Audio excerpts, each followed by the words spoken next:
Hello friends, आज का हमारा टॉपिक है संस्कृत में अनुवाद। इस वीडियो में हम देखेंगे कि हम कैसे संस्कृत में अनुवाद करते हैं। संस्कृत से हिंदी ट्रांसलेशन हम इस वीडियो में समझेंगे। तो सबसे पहले हम काल को समझेंगे, जैसे लट लकार वर्तमान काल के लिए उपयोग किया जाता है। तो हम इसके अंदर पुरुष, एकवचन, द्विवचन, इन सब चीज़ें देखेंगे कि कैसे हम सेंटेंस फॉर्मेशन करते हैं संस्कृत में। संस्कृत में लिखा होता है तो हम इसे हिंदी कैसे बनाएं, हिंदी से संस्कृत कैसे बनाएं, वो हम इस पूरी वीडियो में समझेंगे। तो पहले जो प्रथम पुरुष होता है वो होता है जो हम किसी और के लिए यूज़ करते हैं। मध्यम पुरुष होता है तुम, तुम्हारा, वो होता है मध्यम पुरुष। उत्तम पुरुष होता है जो बोल रहा होता है, जैसे यानी कि मैं, हम दोनों, हम सब, ये होता है उत्तम पुरुष।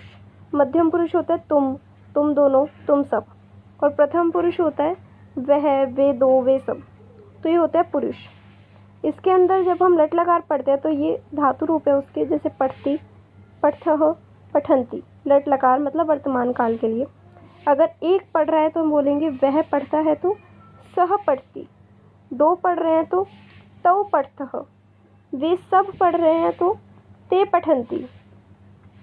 मध्यम पुरुष में मतलब कि तुम पढ़ रहे हो तो तुम पढ़ते हो त्वं पठसि, तुम दोनों पढ़ते हो तो युवाम पठतः, तुम सब पढ़ते हो तो यूयम पठतः। और अगर मैं पढ़ती हूँ तो हम बोलेंगे अहम पठामि, हम दोनों पढ़ते हैं आवाम पठाओ, हम सब पढ़ते हैं तो वयम पठाम। ऐसे हमें हर चीज़ का ध्यान रखना है कि एक वचन प्रथम पुरुष में कौन सा है, पढ़ती है। उत्तम पुरुष द्विवचन कौन सा है, आवाम, पठाव। तो इस सारी चीज़ों का हमें ध्यान रखना है सेंटेंस फॉर्मेशन करते समय कि कौन सी वर्ड कहाँ पे हमें दिया हुआ है और कौन सा हमें काल लिखना है, कौन सी विभक्ति लगानी है। इन सब चीज़ों का ध्यान हमें रखना पड़ता है। जैसे कि भविष्य काल में जो धातु रूप इस तरीके से होता है, जैसे कि प्रथम पुरुष एकवचन है पठिष्यति। ललित लकार भविष्य काल के लिए होता है, मतलब जो होने वाला है, होगा। जैसे कि वह पढ़ेगा, हम पढ़ेंगे, तो ये सारे जो है भविष्य काल के वाक्य। तो प्रथम पुरुष में जब हम इस वाक्य को बोलेंगे तो मैं इस तरीके से बोलेंगे, सह पठिष्यति, वह पढ़ेगा। वे दो पढ़ेंगे तौ पठिष्यतः, वे सब पढ़ेंगे ते पठिष्यन्ति। मध्यम पुरुष त्वं पठिष्यसि का मतलब है तुम पढ़ोगे, एक वचन के लिए है ये। युवाम के लिए होता है युवाम पठिष्यतः, तुम दोनों पढ़ोगे। यूयम पठिष्यति मतलब कि तुम सब पढ़ोगे। उत्तम पुरुष मैं पढ़ूंगा, अहम पठिष्यामि, ये उत्तम पुरुष के लिए होता है जो बोल रहा होता है। हम दोनों, आवाम, आवाम पठिष्यावः, हम दोनों पढ़ेंगे। हम सब पढ़ेंगे, वयम पठिष्यामः। तो ये सारे वर्ड्स का हमें ध्यान रखना है कि कौन सा काल है। तो ये वाले जो वर्ड हैं ये सारे किसके हैं, ललित लकार के हैं, मतलब कि भविष्य काल के हैं। अगर हमें बोलना होगा कि मैं, अगर वर्तमान काल के लिए अगर हम बोलेंगे कि वह पढ़ता है तो हम क्या बोलेंगे, सह पठति। वह दोनों पढ़ते हैं तो हम बोलेंगे तौ पठतः। इस तरीके से हमें वर्ड्स का ध्यान रखना है कि कौन सा वर्ड कहाँ पे है। अगर हमें ये याद हो जाएंगे तो हम कोई भी सेंटेंस की ट्रांसलेशन इजीली कर सकते हैं। लड लकार यानी कि भूतकाल जो हो चुका है उसमें हमें बोलना हो सह अपठत, वह पढ़ा, तो हम इस तरीके से बोलेंगे सह अपठत। उन दोनों ने पढ़ा तौ अपठाम, अपठताम। उन सब ने पढ़ा ते अपठन। तुमने पढ़ा त्वम अपठः, तुम दोनों ने पढ़ा युवाम अपठतम। तो अगर हमें ये सारी चीज़ें याद होंगी तो हम इजीली किसी भी सेंटेंस का ट्रांसफॉर्मेशन कर सकते हैं। इसके हम एग्जांपल्स भी देखेंगे कि हम कैसे करेंगे। उससे पहले हमें इन सारे वर्ड्स को अच्छे से समझना है कि कौन सा वर्ड कहाँ पे है। जैसे पढ़ती, पढ़ता, पठन्ति, पठसि, पठतः, पठत, पठामि, पठाव, पठाम। और यह पठिष्यति, पठिष्यतः, पठिष्यन्ति, पठिष्यसि, पठिष्यतः, पठिष्यत। और ये पठिष्यामि, पठिष्याव, पठिष्याम। भूतकाल का है अपठत, आपठताम, आपठन। मध्यम पुरुष एक वचन है आपठः, आपठतम, आपठत। उत्तम पुरुष में आपठम, आपठाव, आपठाम। तो हमें सारी चीज़ों का ध्यान रखना है। उसके बाद जो कुछ वर्ड्स होते हैं जो हमें याद रखने होते हैं, जैसे कि वह, पुल्लिंग के लिए हम क्या बोलेंगे, सह बोलेंगे। वे दोनों, पुल्लिंग के लिए हम बोलेंगे तौ, इसके अंदर एक और की मात्रा आएगी। ते मतलब कि वे सब, ये तीनों जो है पुल्लिंग के लिए हैं। एक है तो सह, दो हैं तो तौ, और बहुत सारे वे हैं तो ते बोलेंगे हम।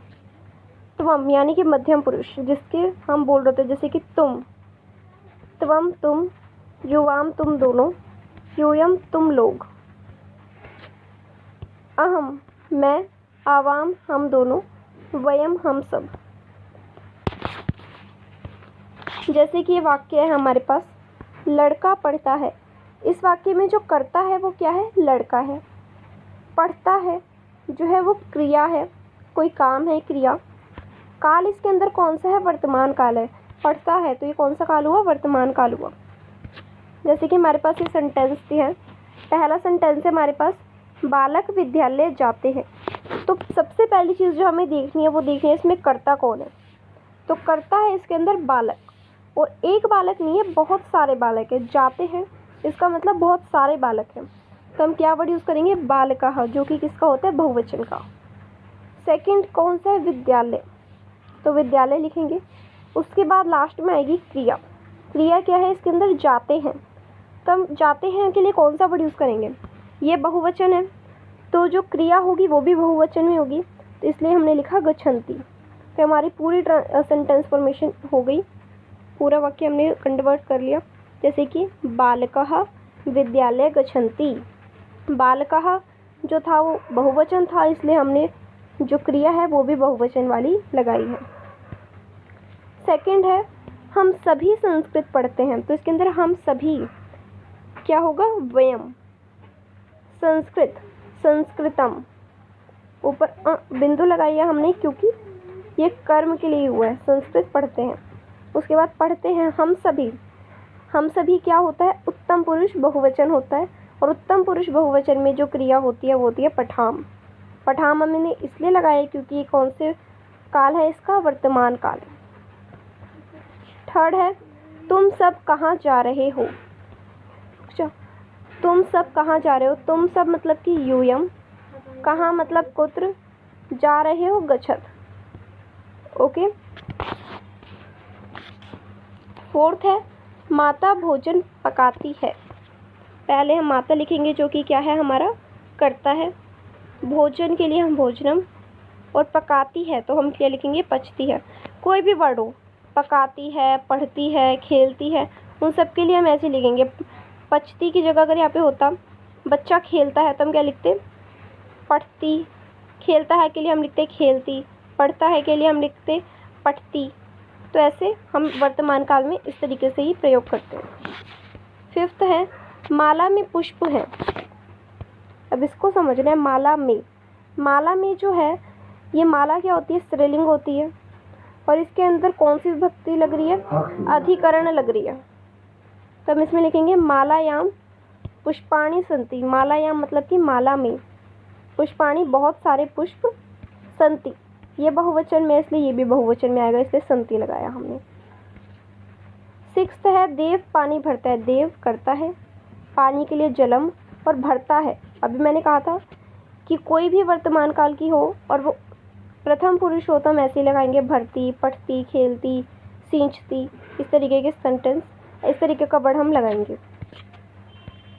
सेवंथ है, वृक्ष से फूल गिरते हैं। वृक्ष से अलग हो रहे हैं फूल, तो इसमें कौन सी विभक्ति होगी? पंचमी विभक्ति होगी, तो हम लगाएंगे वृक्षात। कोई भी चीज़ अलग हो रही होगी तो हम लगाएंगे वृक्षात।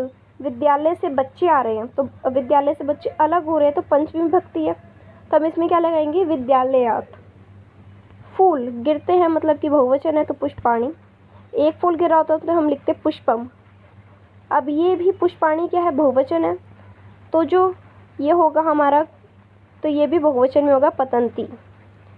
पतंती होता है गिरने के लिए। एक पुष्प गिरता तो हम लिखते पतती, दो गिरे तो पततः, बहुत सारे पुष्प है तो इसलिए पतंती। एट्थ है हमारा, किसान खेत को पानी से सींचता है। तो इसमें करता क्या है हमारा? किसान।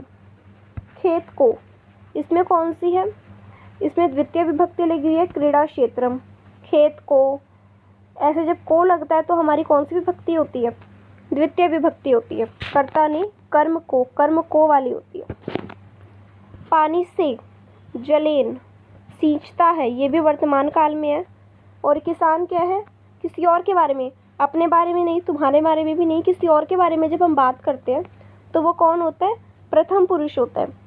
और किसान यहाँ पे प्रथम पुरुष है। और प्रथम पुरुष के साथ कौन सी वो लगती है, सींचती, पढ़ती, इस तरीके से लगती है। Let's show you.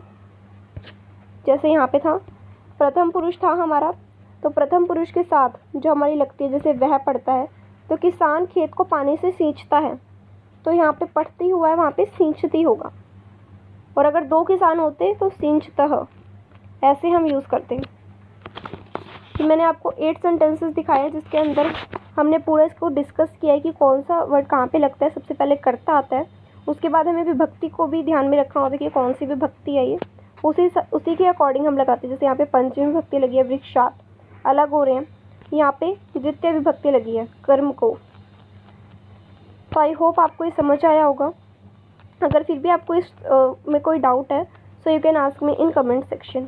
Thank you for watching.